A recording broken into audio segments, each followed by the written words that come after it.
Welcome to Talking Halo. This is Derek Ciapola, my partners in crime. I can't talk today after all this hot garbage going on the last 2 days. Partners in crime, Jared Timms, Nate Green, and we have big news coming across the wire today. Huge trade. Man, Max Stassi and David Fletcher going to the Braves for a couple of bums. That's our news. That's what we're here to talk about. Nah, really, some other guy left instead. Shohei Ohtani signs with the Dodgers. $70 million per year, 10 years. That's why we're here. The other trade's fine. We'll talk about it, but this is the real deal. It's finally over. The Shohei experiment in Anaheim is done, and we're here to talk about it. How you doing, guys? I'm doing great. How about you, good. Jared? I'm excited to talk about this. I am too. Yeah, it's. I don't know. We'll see. We'll see. We'll see. All right. So if we're going to get into it, and we're excited to talk about it, let's go ahead and get the sponsors out of the way. We'll be right back. All right. So here we are. $700 million contract, the biggest in Major League Baseball history, over 10 years. Shohei Ohtani's entering his year 30, i.e. age 30 year, without a working UCL yet, because he gets that thing replaced. So no pitching, at least not for a while. How do you guys feel about this? Like, I'm sure there's some differing emotions. I have a lot of emotions myself on this. I'll start with Nate because Nate's just gonna spill it. I'm doing great, honestly. As weird as this sounds, I know you guys are ready for the negative talk, but like $70 million, like we aren't a good enough franchise to afford $70 million for this guy. He's going to pitch maybe 2, 3, 4 more years tops. I don't see him pitching long term for the Dodgers. He's going to be a DH most of the time. And I think it allows the Angels to open things up. It allows Anthony Rendon to DH a little bit. It allows Mike Trout to DH a little bit. And now we have a lot more money. And I think Jared and I talked about this on the record maybe a month ago. Angels starting pitchers, when they went on normal rest, non-Shohei Ohtani rest, their ERA was about a full point lower than when Shohei Ohtani was in the rotation, which I think is going to be huge because most of these guys are so used to throwing on 4 days rest that it's going to be really good for the rotation. So I think this is good for the Angels long term. Maybe right now, the short term, people are upset that he chose the Dodgers over the Angels, but I think the greatest thing in the world would be the Dodgers missing the playoffs this year and the Angels making the playoffs with Shohei Ohtani on the Dodgers. I don't think they're that close to making the playoffs, man. I mean, you guys were saying that they were a playoff team last year. You guys were saying they were a World Series team the last 2 years, and we lose Shohei Ohtani, and you go get 2 or 3 more pieces, and they're not close. That's crazy to me. Series team. I'm just saying there are people out there who said the Angels were a World Series team the last couple of years. They said they were a playoff team the last couple of years. And to change Shohei Ohtani out for 2 or 3 more pieces, I think it's a playoff team possibility. I'm not saying that it's for sure thing, but I'm saying that they could use this money to go be a playoff team. Jared? I think what a lot of people are forgetting is the amount of money that Shohei brings in on the back end of things, right? Now, already the last couple of years has spent the most amount of money that he's ever spent with the team. And I know it hasn't worked out, and that kills me that it hasn't worked out at all, because this team should have been a lot better than what they should have been. We're forgetting how much money Shohei Ohtani brings in from a standpoint of the TV contracts, right? He's probably going to help bring in 2 TV contracts, right? Like for the Dodgers, you get Spectrum, and then they're probably going to get something in Japan for a lot of money, right? Like it's going to be insane, which is going to help them in the long run be able to spend more money. Now, again, a lot of people probably are thinking about this right now. How does this affect Arte's spending of money this next year? Like, what if the Angels go out now and don't spend any money because Arte thinks that Shohei was the sole moneymaker for the Angels, right? I don't know if that's going to be the case or not. In fact, tomorrow we can wake up and Arte might be selling the team. We might wake up tomorrow and Perry might be fired as GM for not bringing back Shohei Ohtani. this right now probably sucks. It probably looks like it sucks, especially going to the Dodgers. I think in the long run, talking from a player standpoint, and we've talked about it before, how long is Shohei Ohtani going to pitch for? How long is he just going to be a DH for? Spend $70 million a year on next year for just a DH. Just remember that he's not pitching next year. Yes, he brings in a lot of money, but from a player standpoint, that's rough. $70 million. The Angels also are not that team to go spend $70 million on a player. I think the Angels were in on him at least up to 600 million. And I wouldn't be surprised if it was higher than that, knowing Arte, to trying to either get him or push the cost up for the Dodgers. But I think that $70 million is a lot, and the Angels just aren't that organization that's going to go and be able to push above the Lux tax, right? They haven't done that yet. They're not going to be the Mets. They're not going to be the Dodgers. They're not going to. They did. The Mets spent $100 million over. The Angels are not. I'm not saying that they haven't gone, but they did go over the luxury tax by $1 million. They went over or something. They still went over the luxury tax, and they were willing to do it. No, they weren't willing. I don't. No. But real quick, before we get into this, we cannot spread the false narrative that Arte Moreno does not spend money. Arte doesn't, because Arte does spend. You're not wrong. Arte's always in the top 8 in spending. 100%. So let's just make sure that is not said now, because Arte, that is one thing that pisses me off about when everyone jumps on Arte Moreno is he doesn't spend money. He always spends money. He's always in the top 8 in payroll. Right. So that's just something I had to get off, because that pisses me off when I hear, oh, Arte doesn't spend money. Arte does spend money. You're not wrong. Like that's a proven fact. 100%. He gets up to the tax. He is not the Mets. He is not the Dodgers. He is not proven. He's not proven that he's willing to go up above 25, 50, $100 million like any of those teams have done. Granted, they haven't won a World Series, and I'd rather see the Angels win a World Series, but why would he? Why, honestly? Why would he go above? Listen, most of these teams out there who are spending this money to go above already have some kind of farm system that's feeding it well, and our farm system hasn't been feeding it well. Absolutely. To where you can justify going over the luxury tax like that. Like if you're in a position where your organization is on the cusp and it's stable and it's going somewhere, and you can go take that shot and go shoot that shot, go above the luxury tax, and then you go for it. I think a good argument to make, instead of saying he's going to spend money, to say he's going to spend it well. And on the flip side of that, though, when you look at, say, our wonderful third baseman, who shall not be named. Okay. At the time of the deal, I don't know anybody here who thought that was a bad deal. It was somebody who could hit behind Mike Trout. It was somebody who can really solidify that lineup, and it just hasn't worked out. Like even in those deals, he spent the money. He was in on several, he was in on Cole. He was in on, they just didn't sign with them. To say he won't spend money, to say, he doesn't do it. No, there's some things that didn't work. And then in some cases, he did spend poorly. I think when you go back to the Pujols deal and the deals around that time. Is different. I know. Let me finish. I think you can look at how that foresight and how things went.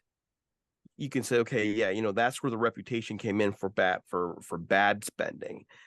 But I don't really blame recent contracts as much, because either A, they didn't work out in terms of Cole went and signed somewhere else, or hey, our third baseman at the time, nobody thought that was a bad deal. He who shall not be named. Okay. I just want to point that out. I think right now, though, I think what really bothers me about the whole thing was anybody with an inch of sense, with just an ounce of sense, knew the odds were very low Shohei wasn't coming back. And we all pretty much knew they would never pay him what the market was going to take him. So I go back to the trade deadline, and this is why I'm down about it. I understand the pauses. Nate, I actually agree with you very much on the pauses on this. The hindsight 2020 isn't even applicable here, because all three of us at the time were saying trade him. And what they do instead, they trade prospects and try and go in one last time. And less than a month later, he blows out his UCL again. I mean, That's the part that kills me, is like they went in for nothing. They lost prospects for nothing. And now they're in even more of a hole than they were before. That's what bothers me.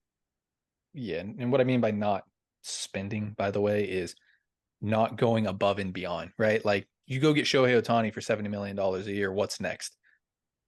Oh, we're going to go sign all these guys to minor league contracts and hope some of them work out, right?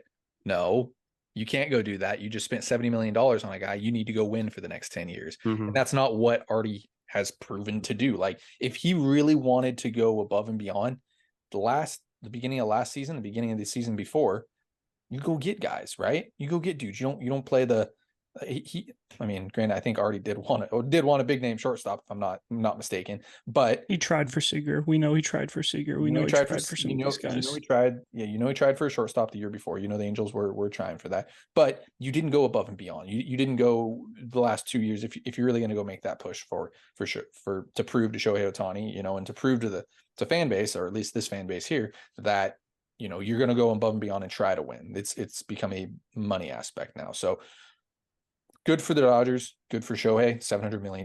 That's unfreaking believable. I dropped my phone. I was in Lowe's and dropped my phone when I saw that amount of money and had started calling people. But I mean, the Dodgers probably aren't the right team to be doing that. I think their window is closing.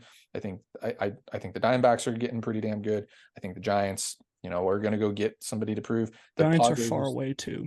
The Padres are still a good team. They don't have any money.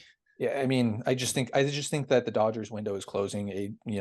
If they're able to spend money, I guess maybe it opens back up, and you never know with the development. But I thought realistically, there was 2 teams that made the most sense to me for a window opening of Shohei Ohtani, and that's the Seattle Mariners, and I think that's also the Toronto Blue Jays, who that was an absolute shitstorm yesterday. That was a lot of fun, but I thought those I don't know if I agree with you on the Toronto Blue Jays. They're at a place where they haven't developed anyone in the last couple of years, right? Like they developed Vlad Guerrero Jr., they developed Bo Bichette, but after that you don't really see all these prospects coming up and being good. Manoah had one good year. You haven't really seen that from them, and now you're going to have to go pay Vlad Guerrero Jr. You're going to have to go pay Bo Bichette. All these guys are going to get paid, whether you think it's $20 million or not.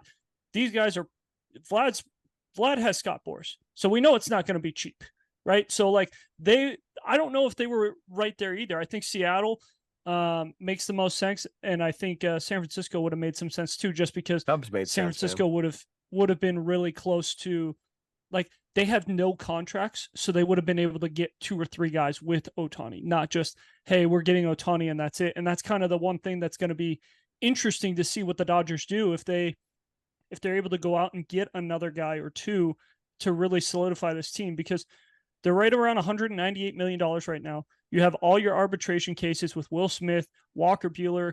The list goes on and on. They're going to be right around the luxury tax without signing anyone else. And you got to think Clayton Kershaw, if he wants to come back, he's going to sign a $15 million deal. That's going to push him over the luxury tax right there. And I know that going over the luxury tax isn't a big deal for the Dodgers, but like, how much are they willing to spend? Right? Like, I don't think they have the kind of money that the Mets do, where they're like, hey, money to us is just toilet paper. We're just going to use as much as we want.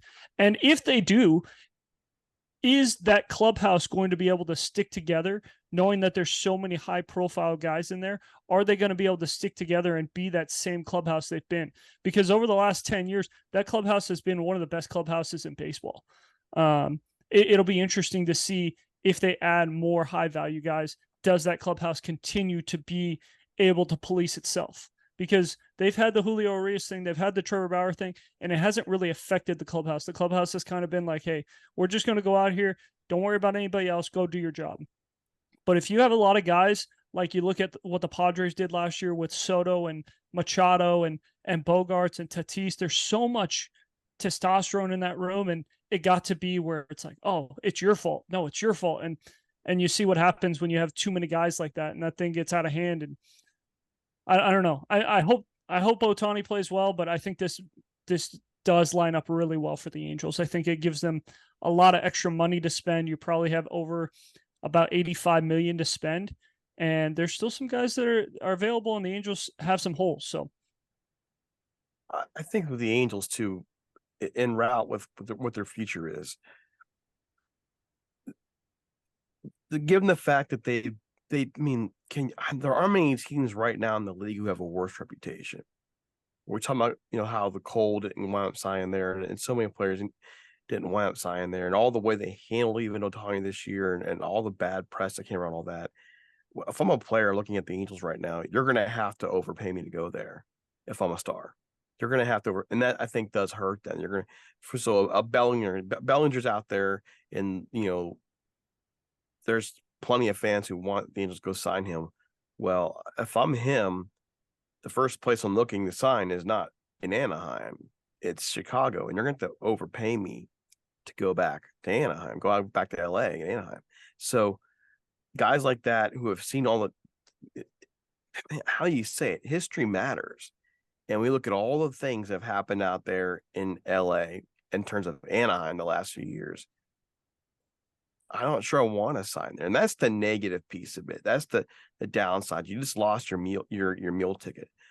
Flip side that though, the Angels did do one really good thing with Ohtani, and that is they trusted him in terms of how he did things. And if I'm the Angels, I'm getting involved in the posting market with a couple of guys coming over from Japan right now who are very interesting. And knowing how they were with Ohtani, I think that may help them get a couple of these free agents coming over from Japan.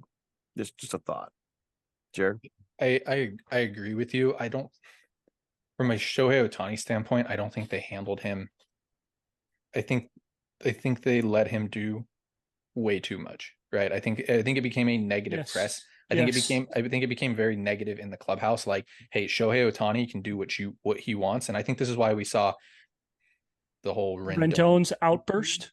Which, take it for what it's worth, whatever you want to say about the Rendon thing and being upset and all that stuff and not playing, but like I think that's why you saw such a dysfunction in the clubhouse this year, is because you let somebody do really what they wanted, and there was nothing that could have been done elsewhere otherwise. And that's nothing, it has to do, like, Shohei Ohtani is a great player, but you don't have like, and you'd be interesting to talk to a guy like Mike Moustakas and be like, hey, what was the clubhouse like? Right? Like, because there's been nothing that has been said about it. But when you look at it from a media standpoint, like, dude, this offseason has been absolutely insane. Like, how many fingers have been pointed at Shohei Ohtani? How many like nobody knows anything about him type of thing? Like, it's a stupid argument to make, but it's very true, right? Like, why does nobody know anything about Shohei Ohtani? Not that anybody needs to know anything about anybody's personal life, but like, don't know anything. The guy does he have any friends? Be the face of Major League Baseball too. Like, it's not like he's some like, oh, we kind of know who he is. Like, no, he's the face of Major League Baseball. Like, you want to know your stars. Like, I feel like with Tom Brady, you kind of know everything about Tom Brady when he was even when he was going good with New England. Like, you still knew who Giselle was. You still knew what was going on in his family just because he was the star of the league. We know everything that goes on with Patrick Mahomes right now. Like, we know who his wife is. We know who his kids are. Like, we know all these things. And it's just because the NFL does a really good job of supporting their stars. And I think that's one thing the MLB missed out on in this whole offseason, is really promoting Shohei Ohtani as a great baseball player and a great person, instead of like, let's play the game of musical chairs and hope we're the first one to get the team right, because that's what it was all about for these reporters. And I said it 2 weeks ago, I freaking hate reporters because all they do is speculate. Just freaking wait until the news comes out, please.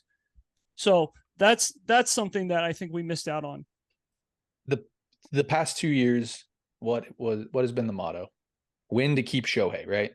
Mm-hmm. Like that's what it's felt like the last 2 years. And we said it coming into this year, like, if that is the mindset that you have coming into it, you're gonna fail. It's like that's not how it is. All media was around Shohei Ohtani. I think that takes a lot of toll on a clubhouse, right? Like, as bad as that sounds, and this is nothing to do, like, it might be completely false, right? And we might just be speculating here ourselves here, Nate, and we're doing a bad job of that. Then we're not reporters, so it's fine to speculate. I truly believe that one of the big problems in the clubhouse, and one of the major reasons why the Angels didn't win, because if you look at this team's too talented. The team is too talented to go out and not have a winning season. I didn't say playoffs, Nate. I said to not have a winning season in the past That's fine. 7 years.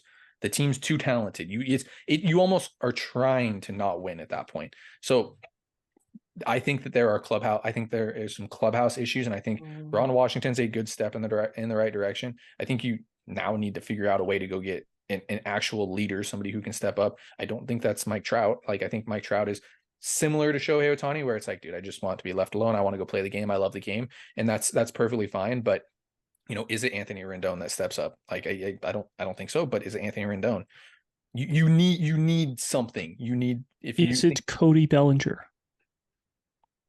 Is it? I mean, look at that Cubs roster. It's Dansby Swanson and it's Cody Bellinger. Those are the two guys that are in that clubhouse that are talking, that have been there and done that. I think Cody Bellinger could be that guy that has been in a lot of winning clubhouses. Cubs are 1 game away from making the playoffs this year. He's been with the Dodgers. Like, bringing him in and just being like, you almost need that Kirk Gibson thing where Kirk Gibson went to the Dodgers and he lost his mind on everyone because they were messing around too much. And it's like, that's not how winning is. I've been where winning is. We don't mess around. And like, you almost need that. You need that guy to come in and be like, I've been where winning is. I know what it looks like. And what you guys are doing isn't it. And just kind of right the ship. We need somebody to come in and do that. I don't know who it is. I mean, you added Cody Bellinger in his story where he basically fell apart with the Dodgers and came back and rebuilt himself with the Cubs, and that's a sort of resilience right there. That's a motivator right there. I don't know that he's that guy. A few things we'll be doing with the Angels this year. I think a lot of the reasons the Angels didn't have a winning season this year was just the injuries. They couldn't stay healthy, but it doesn't change the fact that your culture right now is a losing culture. Your farm system overall, combined with all this, is a losing culture. You develop guys. You haven't developed a star in years. I think I agree, though, that Ron Washington's a big part of that in terms of the future. They got the right guy. I know a lot of people didn't like that. I like the fact they went out and got Ron Washington. He's a winner. And I think you're on the right path. But you look at Perry and some of the issues that we've all talked about with him, that's my real concern. I think, who's your leadership? Are you going to let Ron Washington lead this club? Or are you going to be calling down there and telling him, hey, you need, this, and this? If you let Ron Washington manage this team, I think they'll be okay. I think if you continue to do what they've been doing and trying to just focus all on the analytics and everything, that's it, then you're going to have problems there. I think problems run deeper more than just, hey, it's this player coming and being a leader. I think it's not allowing your manager to be a leader. That's who the manager's supposed to be. He's supposed to lead.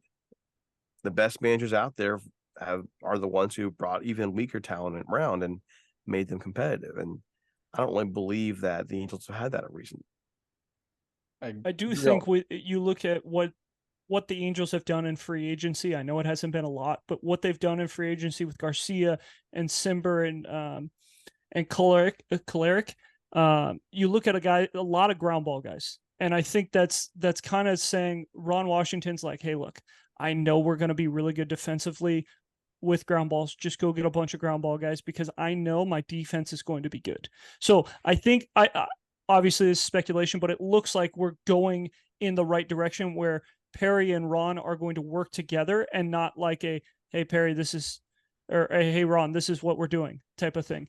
So, and I think one of the big issues was the assistant GM who is no longer with the organization. So there are some things that look positive towards that, but obviously we need to see Ron manage a baseball game and do some things. And honestly, when the Rangers were really good with Ron in his first couple of years, nobody was saying they're the most talented team.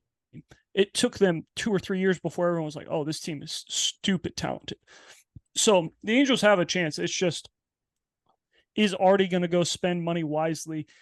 The one thing that we have to be scared about is him just saying, we lost out on Shohei. I'm just going to throw a bag at somebody. I'm going to throw a bag at Matt Chapman, even though it doesn't make sense. I'm throwing a bag at him and we're going to bring him in. It's, whoa. Like, that's not the guy. He doesn't make sense for this team. He plays the same position as another guy making 30, so like, that's something that Arte needs to do, is just like, okay, we lost Shohei. Let's regroup and let's go to plan B and let's make a smart decision and not just make the pissed off, I lost him to my bitter rival let's go get this guy decision. So that's what I think we're really looking for in these next couple of days. What is the right decision overall? I think one of the right decisions is going to get Yamamoto. I think that's something Jared and I have been preaching for a while. You need an ace. This team needs a dude. Go get Yamamoto. I think he is the best pitcher on this market. He's better than Blake Snell. I think he's better than Aaron Nola. I think if you look at him, he is the best pitcher on this market. The Angels need someone like that. And he's 25 years old. Like, you can go get him for 8 years and he's still 33? Like, that's a good deal. You don't get aces at 25 years old in free agency. It just doesn't happen. So I think that would be step one. And then step two would be looking to go get a power hitting lefty. Obviously, Jock Peterson could be that guy. Cody Bellinger could be that guy. They need someone who's going to be able to hit behind Mike Trout in this order. I don't think you can count on Anthony Rendon hitting behind him. And right now, this order is very, very right-handed. So I would love for them to go out and get a lefty. And I don't think they need a DH. Like, we don't need to stress, DH is a position of need. Like, no, go get a guy that can play an outfield spot. Go get a guy who can play the infield. And it's like, oh, hey, Rendon, you're going to take a day off. Drury, you're going to play third for a day. Trout, you're going to take a day off. Okay, Moniak, you'll play center today. And instead of being on the bench or whatever. So, like, those are the type of moves that I think we need to make, and not just, let's just throw a bag at the next guy that we see on our board. Maybe it's Blake Snell, maybe it's Yamamoto. I don't know. But for me, that's what I think the next two moves should be. Jared? Yeah, no, I agree with that. You can't rely, you don't have somebody to hit behind Mike Trout right now. That's your number one need. You don't need a DH. In fact, you have a DH. It's Brandon Drury at the moment. Plus he can play third base, he can play second base. You have Joe Adell that can DH. You have Anthony first as well. Yeah, you can play first. Like, you have Anthony Rendon. I would love to see him DH for 50 games out of the season, right? Like, Mike Trout, like, take toll off his legs, let him DH 30 games, 40 games out of the year. Like, keep those guys healthy. That's been one of the big issues, is your two big guys, including Shohei Ohtani, just were not healthy to make a big impact. So if you're able to keep guys healthy, you don't have a DH every day in Shohei Ohtani where you have to pencil him in. I think that's a good thing. So yeah, you don't need to go look at a DH. I'm all in on Yamamoto again for the reason. 25 years old, he looks like a star. He looks like an ace. And even if you give him 10 years, that's it. You give him until he's 35. Now you have an ace. You have a bona fide ace for the next 10 years. Or, I mean, he's going to be an ace until what? He's probably 30. An ace for 6 or 7. I'm sorry to interrupt you. Maybe 8 of those years. I'm sorry to interrupt. But the question that's in my mind that I want to ask about that, because it's sitting there, like, we're saying go get Yamamoto, but given where they've been, given how things have gone the last couple of years, them in free agency and getting beat out by everybody for pitchers, let's be honest about that. What are the odds? What are the legitimate shot that they can even get him at this point? I think it's possible, honestly. Like, I would say it's better now that the Dodgers are kind of out of the running, and I think the Yankees might even be out of the running as well with Juan Soto, Aaron Judge, and Carlos Stanton. They even have to, and they still have Garrett Cole. They're going to have to think about, we've got to re-sign Soto. How much money are we willing to spend? Obviously, the dark horse is the Mets. They have money out of their minds. The Giants are going to be an interesting team as well because they're still looking to make a big splash. But I think that you're fitting in between those two teams. Huh? So don't count the Dodgers out. Like, I'm going to count the Dodgers out for him right now because that number is a lot. Like, that puts the Dodgers probably spending over $300 million this year. The Dodgers have been preparing though for this for a while. Like they've been preparing for Ohtani all season. I know they've been preparing for Ohtani. You think they didn't just prepare for their salary cap to supplement Ohtani?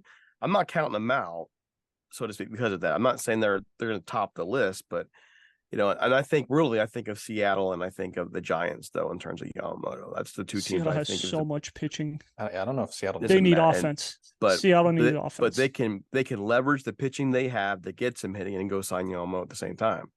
They could, but like surprise me. Why spend? Because he's probably getting 25 to 30. Why spend 25 to 30 on a guy when you already have Castillo and Kirby and all these guys that are already legit? Pitching wins World Series. We know this. If you can find Of a way course, to scrap together but they an have offensive pitching. team, if you have a way to scrap together an offensive team, Yamamoto, Gilbert, Castillo is a scary 3 in the playoffs. Plus whoever else you want to throw in there. I don't know. I can't think of anybody else except for those 3 off the top of my Robbie head. Ray, George Kirby. That's it. Kirby. But you could package Kirby and Ray right there to get somebody. Ray's $25 million. And still keep your big 3. That's gonna be tough to package. Well, but like, if you say I'll pay $10 million of that, the Mariners just don't spend that kind of money. I know. I think they're more in the offensive side of things. Like I could see them being in the Cody Bellinger sweepstakes over the Yamamoto sweepstakes. Yeah. Well, the Giants are still there too. I think the Giants are going to go hard for him. Giants and Mets. And there's the word now. I forget his name.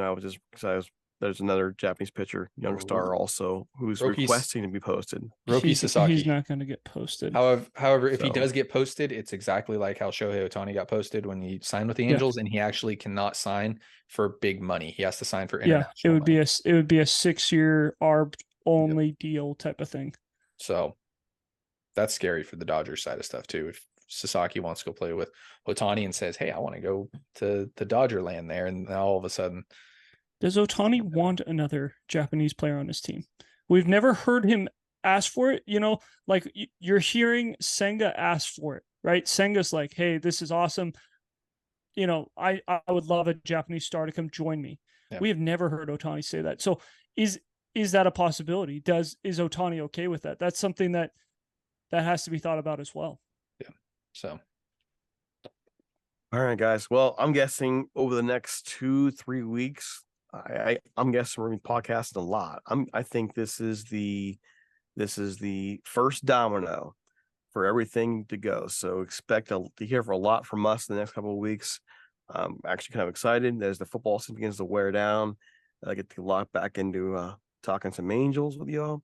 In the meantime, follow us on Twitter at Talking Halos. It's still Twitter to me. Follow Nate at NateGreen34, Jared Timms at Jared Timms27. Oh my gosh, it's been so long now. Me and DC Paula. In the meantime, we're out of here. Have a great one.